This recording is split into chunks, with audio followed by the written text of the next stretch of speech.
When seconds count, the police response time matters, and it can tell you a lot about the department's preparedness and training. So, what is the average response time for the City of Benson's police department? You might be surprised. Let's go.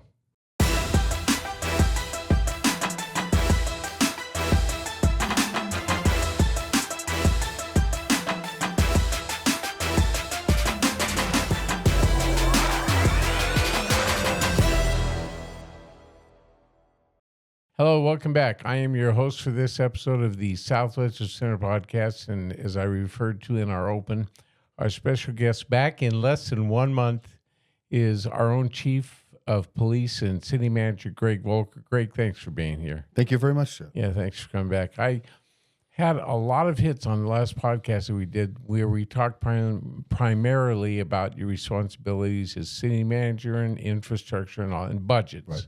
Right. So we are here to talk about something that my understanding is if you look at TV programs, true crime programs have some of the highest ratings of any of the, series shows that they talk about. Right. People are interested in crime stats and crime stories. They are. So tell me, just in general, okay, what is the biggest challenge, I guess I would say, when it comes to crime in this community? Well, We'll get into the stats. It's a little bit different in a rural community. Yeah. Really, individuals who commit crime in this city are also the next day potentially the next victim. A lot of the crime within this city, persons type crime, revolve around around individuals who are in a lifestyle that precipitates crime. Now, the number one crime in this town and most rural towns is larceny or theft, and that is the number one crime we actually have here. So we're talking about theft of property, shoplifting. And it's repeat offenders, same faces, same names. Pretty much same people. Now, I want to set the stage for this because otherwise it's unfair to you as we try and talk about statistics, okay? Right. And that is, I was doing some reading on how FBI and other agencies track crime stats. Right. And they point out that for a small community, it's tough because let's say you go 1 year, you have, maybe assaults, that kind of violent crime. Then the next year you have one murder. Well, suddenly your murder rate's up by 100%. That is correct. Yeah. That is correct. So when it comes to violent crime, how hard, and I don't want to get into the actual numbers yet, but when it comes to violent crime, how hard is it to track that? Well, it's not hard to track the crime. It's hard to put it in perspective. Let me put it that way. So most of our violent crime is simple assault, domestic violence. That's our number one crime, number one violent type of crime we have. But they're misdemeanor crimes. They don't rise to a felony. We have a few that have risen to a felony in town, but most of them are misdemeanor crimes. It's kind of like one person hitting another person without causing injury. There may be a bruise or a mark on their face or part of their body, but there's no long-lasting injury. So, Chief, Benson is not a violent community. Correct. All right. When it comes to that kind of thing, as we were saying at the beginning, it's the same faces, same names. I would assume that some of that involves repeat drinking, drugs, that kind of thing. And how big an issue is that here? And it's an issue no matter where you go. And I kind of always coined this term of a lifestyle. If you're in a lifestyle, if you use alcohol to excess, use drugs to excess, if you don't have a well-paying job, you're always looking for money to eat with, then you're in that lifestyle that puts you at risk. How would you rate this community compared to others when it comes to that issue? This is actually a very, very good community, very limited amount of individuals in that lifestyle. We do have a lot of strong family base here. We have a lot of individuals who are gainfully employed that have a good support structure. And so that's the real key to family, that support structure that allows individuals to know right and wrong. Most people know right and wrong, but the family helps them to understand right and wrong. Chief, I gotta tell you a little story. When I was in high school, of course, you're competing with your peers, and there were a couple of guys in my high school that got their dirt bikes before I did. So when I got my dirt bike, I was not eligible to drive, and I was out there on the city streets with my dirt bike, and I got pulled over by this one officer who, man, I thought I was in big trouble. Right. He took me home, told my dad, and end of story. Right. Things were a little different then. And the reason I bring that up is because I had a really good support system. I had strong family values. Are we lacking that these days, or is it diminished? What I've seen, especially with my relationship with the Benson schools, coaching at the school, the relationship with the kids, I do see in this community a greater sense of family, a greater sense of bond here. I think we should mention at this part. Tell us a little bit about your history in law enforcement. So this is my 34th year in law enforcement. I worked 29 years with the city of Kansas City, Missouri, the big side of it, where the Chiefs and the Royals play. Then I worked for the federal government for about a year before I became the chief here 4 years ago.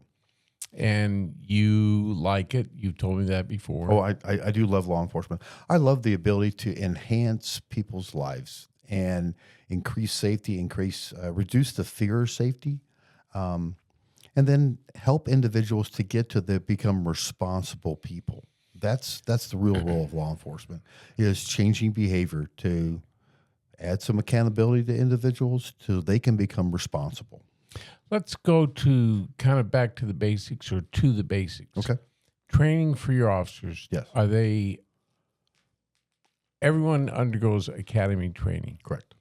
And then you build on your experience. What level is the average officer when they come onto the force here? Well, it depends. The state of Arizona, unlike some states have different levels of certification. Depends on the geography where you work in. Big cities sometimes have higher certifications. State of Arizona is different. Every officer or deputy who works in the state of Arizona is a certified police officer, police officer standards training certified. So you actually have the authority to work anywhere within the state of Arizona. Any community. Right. So the training, the 6-month academy they go through, we actually have a 16-week field training program that our new academy graduates go through with a field training officer. And most cities run a 12-week, but because we are smaller, our officers have to do a lot more investigative work than some of the bigger cities do. So we actually have kind of 12 weeks as a police officer and 4 weeks as conducting investigations training. In other words, they wear more hats. They wear a lot more hats. Yeah. Sir. So could you say that you don't have a detectives bureau, but every officer is a detective? Is that accurate? Correct. And then I do have 3 detectives. I have a supervisor and 2 detectives, and their role is to work crimes where the suspect is not known. Now, Chief, I was doing some reading. Again, it's tough to really get an accurate picture compared to big cities where they're constantly feeding data into databases. Right. But one of the things it said is that the average response time for Benson is within the limits for most communities, well, for 96% of the communities our size. Right. Talk to me about response time, what the challenge is there, and what the average is. So what we have here in Benson, we actually have our own dispatch system that's sponsored by the state of Arizona. Is that different? Why is it? How is that different? Not every community has their own dispatch. Some of them use regional dispatch systems that you have one location. For instance, Cochise County, Sierra Vista, Wilcox, Tombstone, Bisbee. They use a regional dispatch system. So that's dispatcher, the 911 call goes into a regional communication center, and then they get the information, the address, and then they dispatch an officer. So, but here in Benson, for Benson, and then also for the Benson Fire Department and the 3 fire districts, Pomerene, St. David, and Mescal J6. So we have dispatchers that take the call. They're the call taker. They then dispatch. So a lot of times we're dispatched within 2 minutes on a call. Response time is about 4 minutes, which is really unheard of. That's actually below the average that I was reading about. Correct. Which says 5 to 10 is considered the the span? Right. The hindrances to that is if we have multiple calls happening, or if I have officers on one call and then they have to go to another call, so then they have to finish that call and then go to another call. So there is some limitations, but most times during daytime officers, well, I always have 2 officers working no matter what. 24/7, 365 days a year, I have 2 officers working. Different times of the day, I will have 3 officers on. Different times of the day, I'll have 6 officers on. It really depends on And the requirements of for the community. and the time of the week, I would imagine, day of the week. Right. Are you fully staffed? No. We actually have, we're actually short 3 officers at this present time. Luckily for us, we have a large candidate pool that has put applications in. We're doing some testing this coming Saturday. And so we're very confident that we'll be able to fill those positions shortly. Chief, how hard is it to compete with other communities when it comes to salaries and bringing those people on board that you really want? It's extremely difficult, especially. Is that the biggest challenge to this department? Well, the biggest challenge. Well, then it's also working in a small town. If you're looking for a lot of excitement, day-to-day excitement, it's not going to be in a rural community. It's especially not going to be here in the city of Benson. Well, that's a good thing from our perspective. It is very good. It's very good. About 2 years ago, prior to this last federal election, things were different here. We were really busy with cars coming through. Oh, yes. Speeding cars, a lot of vehicle pursuits. Well, I'm just, you may have some concerns about it being politically correct. I'll just say that right. There were a lot of illegals that were running smuggling vehicles, both people and drugs, through the town. There were a lot of high-speed chases. Correct. Because of the wide open border. Right. Correct. Yeah. So that has changed. Dramatically. We were helping, assisting other agencies or working our own investigations, about 15 vehicle pursuits per week. I just want to say this for people that haven't experienced this firsthand. I was at home up in the J6 Ranch area, and I heard sirens, and they were getting closer and closer, and usually they go past the J6 exit. Right. This time they came up J6 Ranch Road. I'm thinking, that's getting pretty close. Then it turned down a road that was very close. Long story short, 3 agencies, Border Patrol, Sheriffs, and Benson Police, were involved in a chase where it was a pickup truck, I believe, that had come into the area. It ended up going down a driveway that they thought was a road, rolling and throwing all these guys out.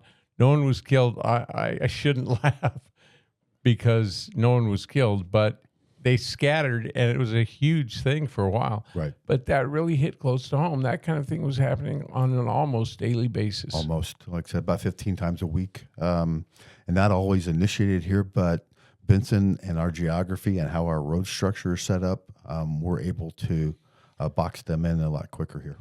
Now, there's 3 challenges: our proximity to the border, the size of the town and the department, and Interstate 10, right? Correct. As I understand, those present unique challenges, and they all kind of merge right here in Benson. Very, very unique. So tell me about that. What's that like working? One of the, specifically looking at traffic. My officer, since I've been here, and I have a great staff, and I actually have one of the best departments I've worked for. You in my have some 34 pretty years. seasoned officers. I do, and I have seasoned officers. I have experienced officers that care about this community. They live in the community, and some of them grew up in this community, and that makes a difference every day, because they come to work knowing that they want to keep this community safe. But the challenges are I-10, for instance. If an individual crime group decides to get off I-10 and get off on one of our exits in the city of Benson, it can create a havoc. We've had some crimes in the past where they were travelers traveling between major cities and happened to get off here to commit a crime. What does that look like? What kind of crime? I mean, Burglaries mostly. really? Yes. So that's something that can occur over several days or a period of a week, or Right. Well, the one I was thinking about came in when the medicine shop was still here, before it became, now it's American Southwest Credit Union. But a burglary crew came in and popped took out the cameras, popped the lock, went inside, grabbed a bunch of pharmaceuticals, and then back on the road again. So they knew what they were doing. They knew exactly what they were doing. And they knew to get off in a small town and do what they were. They ever caught? We're still actively investigating. Like I said, there's no cameras. They were wearing gloves. They had the cameras. They did pick them up. They knew exactly what they were doing. They had an intent and a motive. Now, these kinds of bad guys, they're not looking to get caught. They're not going to hit residences. They're not. Yeah, they're going to do off hours and. Correct. They're looking for the quick in, quick out. They're not getting through. One of the I guess stats, if you want to look at stats, but I'm extremely proud of. We solve about 99% of our felonies here. I can name one that we haven't. That was one of them that we have. We have a couple of very old homicides that occurred in years past that we're still investigating. That haven't been able to be solved just yet. But if there's a crime that occurs here with the officers I have working, the fact that they care, and we have great witnesses, great community who comes in and shares information with us. And of course, with cameras are a huge asset for us as well. I'm glad you brought that up. I wasn't going to mention that specifically, but it did occur to me, how much has that changed law enforcement? All these cameras, and especially those that people have around their homes. That's the key. Well, it gives us more indicators to help our investigation. A footage in a camera is not, it's not the only thing that we use. It is a good, impartial, silent witness that we can utilize to help further the investigation. Well, I think it's a huge tool. Yep, it's a tool, but it's a huge tool, and especially Ring cameras, their ability to record even when they're on, and they have some activity. Sometimes they don't pick up activity, but they record. We're able to get a lot of data from that, and so we did have a homicide happen here on September 14th of 2024. It happened in the northern end of Benson. One individual had an argument with another one, and shots were fired, and a person died at the scene. I had officers who were able to get to the scene very, very quickly, and we actually were able to arrest the suspect within minutes of the crime occurring. But that was caught on camera. Really? Yes. That's kind of a lock on the case, isn't it? Well, the individual did plead guilty and did get some good time for the crime that was committed. But but the community came out. We had some good eyewitnesses. Like I said, a lot of individuals in rural communities, when you have good people who are good, qualified witnesses who don't mind talking to the police and tell us the truth of what they saw, that keeps crime down, because individuals don't want to go to jail. They don't want to get caught. You want to commit a crime, but you don't want to get caught. Yeah.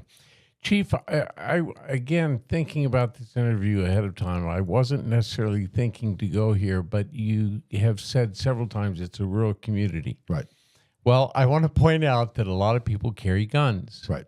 And now, I'm not a believer that everyone should carry a gun. Right. There are probably people carrying a firearm who shouldn't have one because they either carry it for the macho look or whatever.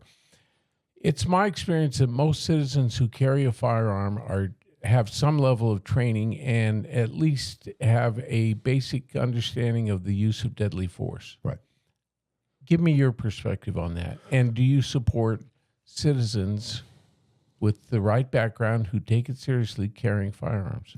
Well, it is a right, and especially in a community that supports self-preservation, self-protection. If you look at the grand scheme of it, when an officer arrives on a scene, whether there's a gun there before they arrive, there's always a gun when they get there because they're carrying their own weapon as well. Right. And so officer safety, ensuring that weapons are used for self-protection. Has to make a determination who the bad guy is sometimes, and yeah.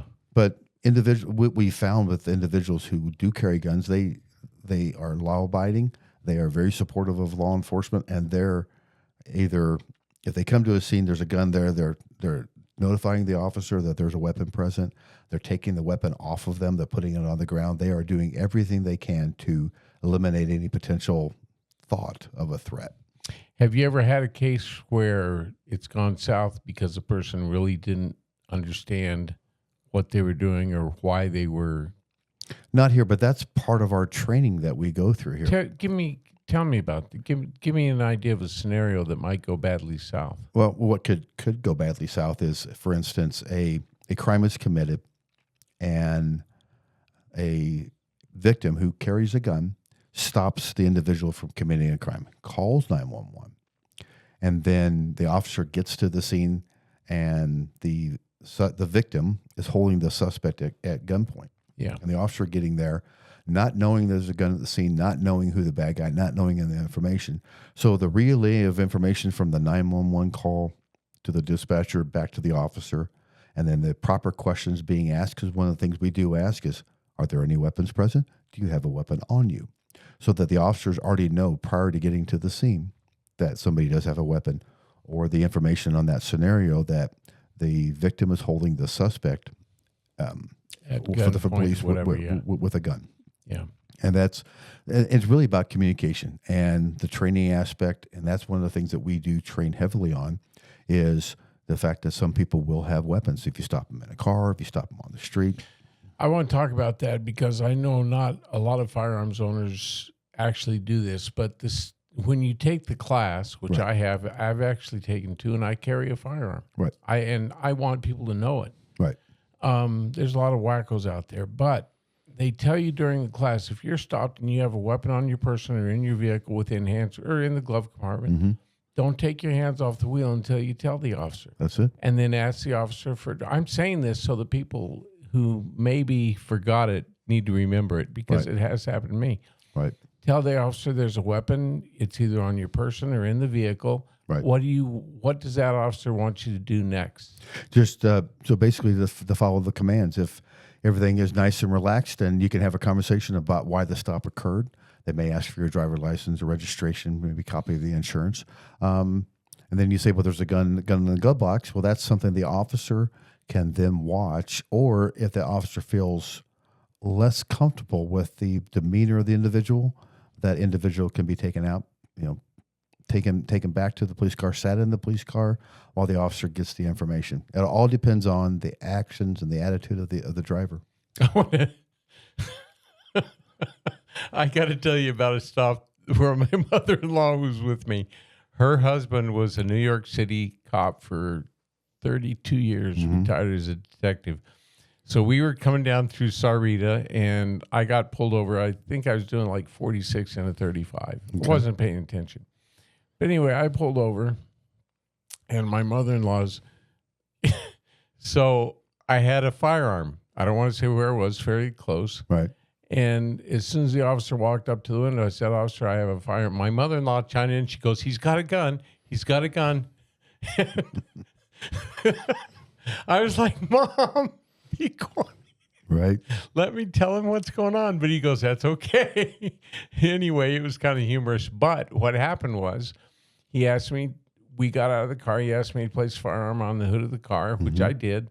I assume he wanted to run a check on the serial number. Right. Took it back to his vehicle, came up to me a few minutes later, handed it to me, said everything's cool. Right. Gave me a warning, and off we went. Right. Yeah, Right. so I remember that real well because I thought my mother-in-law was, he's got a gun, he's got a gun. Right. Anyway, sorry if I think that's so humorous, but so tell me other situations like a domestic incident, Right. that we hear can go south so often. Why is that? Well, because you have emotions involved. You have emotions from the individual who's being called on, and then the person who made the phone call. So that it's about emotions. And so when emotions are there, anger, for instance, the mind actually begins to think less. The more emotional you are, the less clearly you think. Let me ask real quick, with domestic incidents, how often is this a repeat offender? Most times it's a repeat is, offender, or they have committed the act of assault, for instance, or other crime numerous times before the police are called. So this is not a normal occurrence. But by the time the officers get there, the emotions are extremely high. And high emotions reduce the ability for the person to think clearly. And so that's why a lot of times you separate the individuals, you get them to a cool down position so the stories can be told of what actually happened, separate the victim and the suspect so that the victim can tell a true story about what happened. But it's that initial scene, that's an initial heightened emotion that the police are there, that an arrest may occur, and Isn't that mandatory?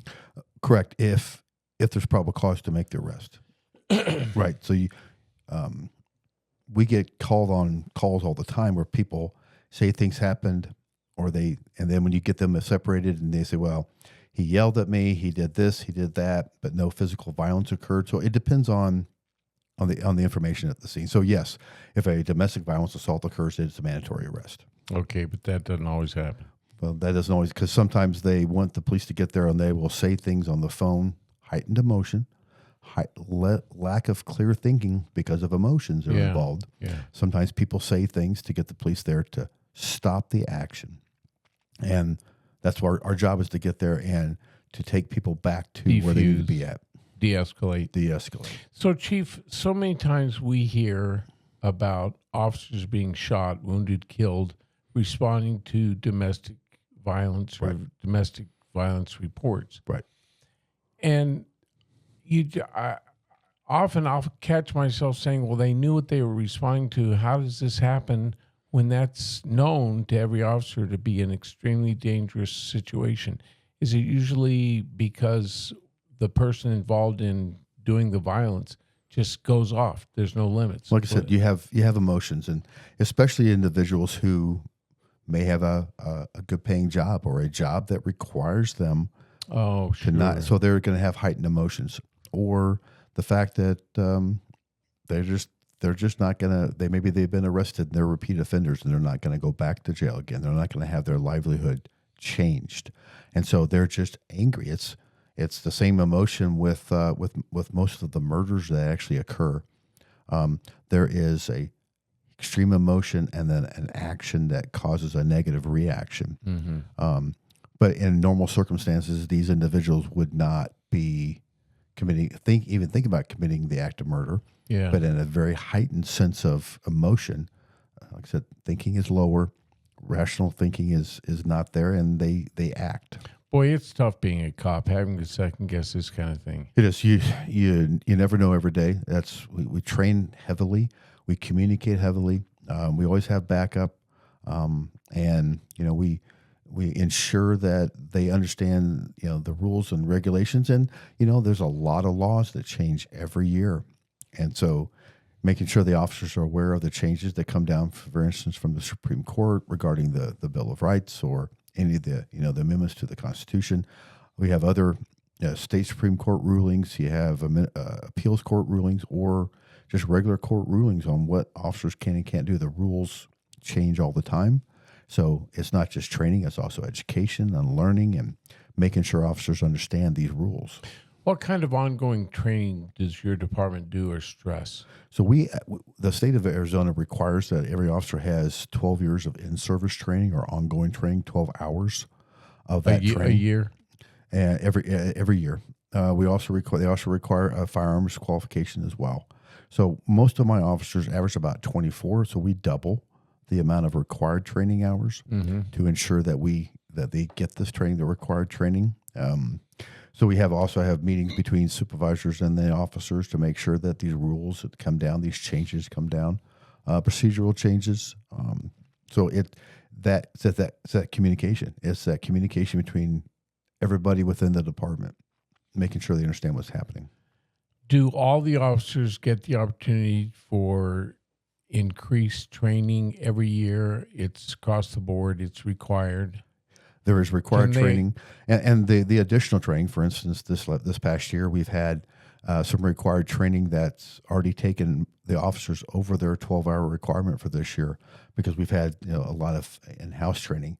Always ensuring that the training is functional, real, and understandable, so that we're not wasting somebody's time. We're not saying, okay, this is how training on one item every time. It's training on every aspect of law enforcement. You try and get that done, year to year.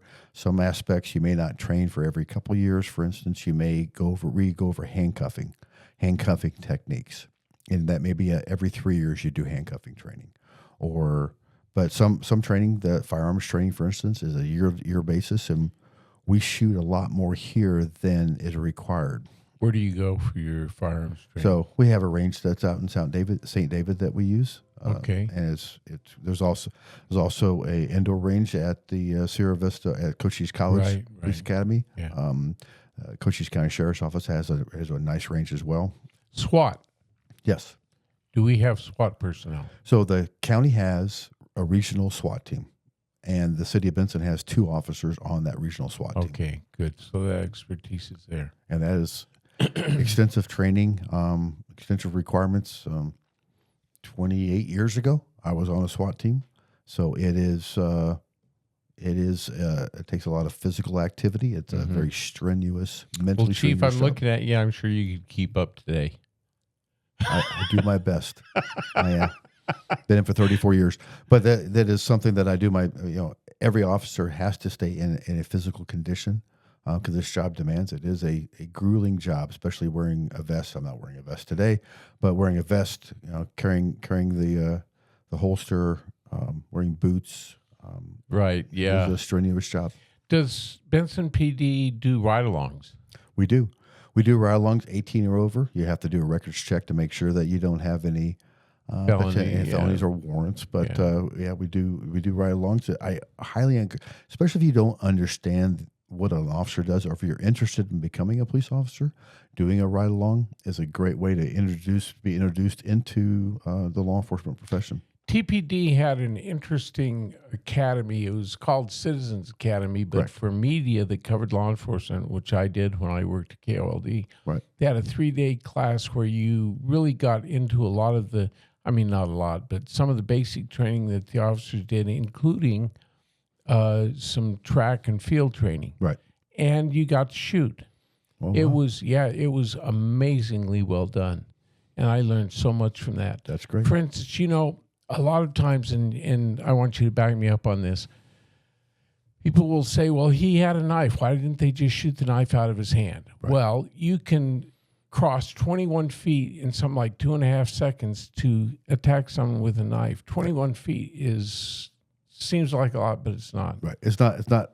So the distance, they've actually done more and more studies that it actually takes less time to cross 21 feet. So being able to pull your weapon out and accurately aim to stop the action, because that's what really, when you're actually not shooting to disarm or shooting to kill, you're shooting to stop the action. Right. Well, I felt compelled to point that out because I still hear that kind of thing. Well, why did they kill him? They didn't have to kill him. Well, he was going to tackle the knife or a hammer or whatever. Right. That's a deadly weapon. Right. So some of the things in law enforcement that has changed during my time is the addition of less lethal. Right. So the ability for us to have. Have you ever been tased? So I have never been tased. No, I was. That's good. At the same, there was another workshop that was held, and so I attended, and they asked for volunteers to get tased. I never wanted to do that again. Oh my gosh, I'm a big guy. Yes, sir. Boom, down like that. Yes, sir. Yeah. So let's cover some of the basics, and then I want to cover one more topic, and that has to do with school shootings. But first, and let's also talk about the great partnership between you and Sheriff Daniels, right? The Sheriff's Department. So some of the basics: total staffing. You're 3 short, but you're working to interview some candidates. We have a process right now to fill those positions, and so they will be filled pretty shortly. You feel competitive in this community for hiring officers? I am. We have a very good department here. We have a very well-led department. We have a very supportive department, and it's a community supportive department as well. And we were the city council of the city of Benson was able to give us some pay raise a couple of years ago that brought us maybe not perfect, but up to the level and the mark of the Cochise County Sheriff's Office. Well, you always have to try and achieve parity. Right. Yeah. Right. Yeah. So also the stats seem to confirm that Benson is about average for assaults and violent crime. It doesn't stand out with homicides, that kind of thing. Right. Domestic violence, I guess, is about average. Domestic violence is primarily the number one assault that we do have here. Yeah. Is domestic. Okay, but if I read online what seems to be correct, it's about average compared to other communities our size. Correct. So is there any area where you feel you need, and you're actually below the national average for communities of this size for response time, which is great. Right. By a minute, which can make a heck of a difference. It can. So is there any area where you feel, and be frank about this, where you need to raise the bar? I would always say making sure that our policies are as accurate as possible, ensuring that that's the hard part. Things change quite a bit. But with some of the additional training, the experience. Now, when I came to Benson as the chief of police 4 years ago, I had most of the leadership that had been here had retired, and so I had new leaders. But now in the last 4 years, my leadership has really come up. I have great sergeants, great corporals, great civilian staff, and so that leadership has been a real big help. I always look at, we can always do a better job at problem solving and ensuring that we get the problem solved the first time. But a lot of that also is experience, and also the individual we're dealing with, whether they actually want the problem solved or they just wanted us there to temporarily solve the problem. And sometimes that's communication, community policing, making sure we do a better job of communicating. Okay. 2 more topics. School violence, school shootings. Yes. What kind of training, what do you have set up to deal with that? So we have a great relationship. Active shooters. So we have a great relationship with the Benson schools. We actively train on what's called the ALICE protocol. So basically it's where the school notifies the police department of the alert that an active, and we train every month with the school. All my officers train every month. Every month. That's every month. Fantastic. So, and we have some, and I'm not going to go into detail on that, but when I first came here, we did change our format of how we handle active shooters. I've been doing this job a long time. Was working when Columbine, the real first notoriety type of school shooting happened. Yeah. So a lot of lessons learned on how to improve, and so we are constantly checking. We meet after every training session with the school officials to make sure that what they're seeing and what we're seeing is matching up. What other things the school can do better? What as far as notification, lockdown, and then action forward, and then what we can do better, our response time. But our response time is very good. You have a partnership with the Sheriff's Department. Sheriff Daniels and I get along great. We have a great partnership with every agency within Cochise County. But the Sheriff's Department, there's daily interaction. Oh yes, because they have an office here in Benson. We have such a relationship that actually when my officers care about this community, so the Sheriff's Office doesn't have enough staffing to run from say midnight to 6 a.m. in some of the areas in the county. But if a call for service comes out and my officers are working, we're going into the county to help out and working with the community, and then communicating with the Sheriff's Office. If a situation occurs within Cochise County, my officers are going with the Cochise County deputies. And then the same thing happens here in Benson. If we have an incident that occurs here that may require additional officers, the Sheriff's Office comes into the city of Benson. Do you feel you said the community is very supportive. Yes. How about city administration, the council? There's no talk of defunding or anything like that. Oh, no. Right? Oh, and never has been in my 4 years here. One of the greatest thing about our city council is they're very supportive of law enforcement, of public safety in general, the fire department. But everything works together.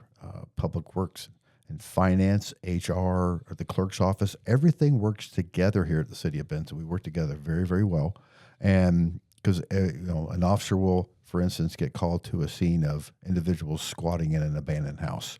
Well, that becomes not just the police department's issue, but that's also a public work issue. It becomes a code enforcement issue.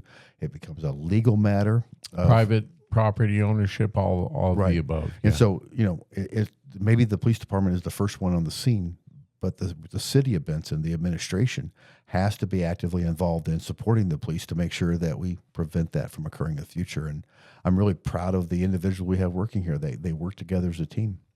There's no, if our code enforcement goes out, they're going to contact law enforcement to make sure that, the code enforcement is going to be safe, we do it right, and we get the problem solved. Chief, I want to say one thing. You've been very responsive, very transparent. This is the second time I've had you back in less than a month.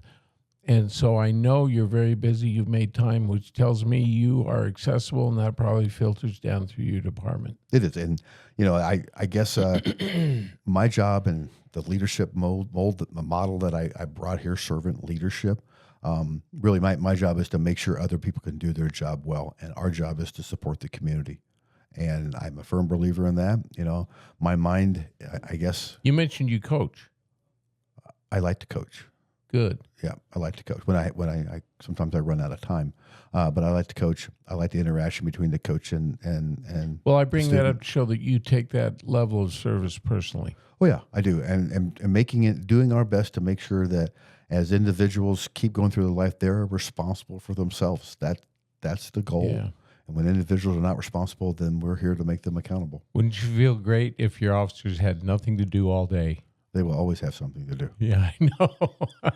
Well, Chief, thanks for being here. I think Thank you on very that- much, Jeff. I Yeah, appreciate the time. is there anything else you'd like to say to wrap up real quick? No, I appreciate the podcast. I appreciate the opportunity to be able to do my best because it's hard to communicate with 5,000 people. It's hard to communicate anywhere to reach everybody.